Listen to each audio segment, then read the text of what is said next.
मेरा नाम रोहन है। मेरे पापा एक कॉरपोरेट ऑफिस में काम करते हैं। हम लोग नोएडा की एक हाई फाई सोसाइटी में रहते हैं। मेरी उम्र करीब 10 साल होगी जब पापा एक दिन खुश होकर घर आए और बोले, सुनो सीमा, अपनी मौसी की बेटी की शादी है, हमें पूरा हफ्ता के लिए बुलाया है।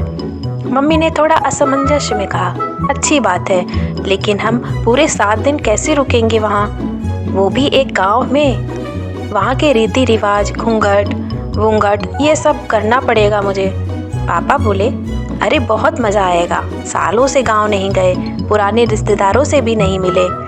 मैंने जिज्ञासा से पूछा, पापा गांव में क्या सच में मज़ा आता है?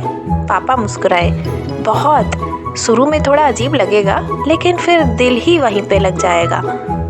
हमने जल्दी ही तैयारी कर ली और सुबह 4 बजे निकल पड़े। रास्ते में पापा ने गांव के किस्से सुनाए और खेत खलिहानों से गुजरते हुए हम 11 बजे वहां पहुंच गए। गांव के घर में घुसते ही मौसी ने पापा को गले लगा लिया। मैंने भी उनके पैर छुए।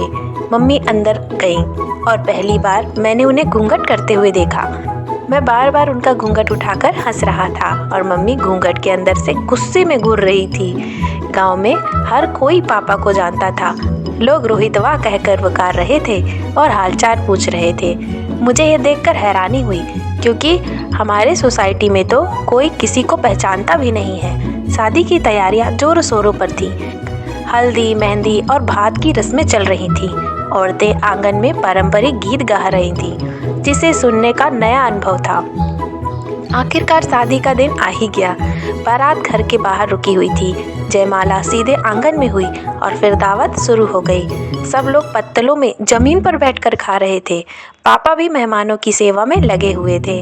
रात को मंडप में फेरे हुए और मैंने पहली बार पूरी शादी देखी। सुबह विदाई का वक्त आया तो हर किसी की आंखों में आंसू थे। जब चलने लगे तो मौसी रोने लगी, बेटा कभी कभी आ जाया करो, शादी में तुमसे ठीक से बात भी नहीं हो पाई। पापा ने उन्हें दिलासा दिया और गाड़ी में हमारे लिए ढेर सारी मिठाई और कपड़े रखवा दिए। आज कई साल बाद भी वो 7 दिन याद आते हैं। शहर की शादियाँ तो हफ्ते भर में भुला देते हैं, लेकिन गांव की शादी की यादें हमेशा दिल में बसी रहती हैं। अब मैं चाहता हूँ कि अपने बच्चों को गांव की शादी दिखाऊं।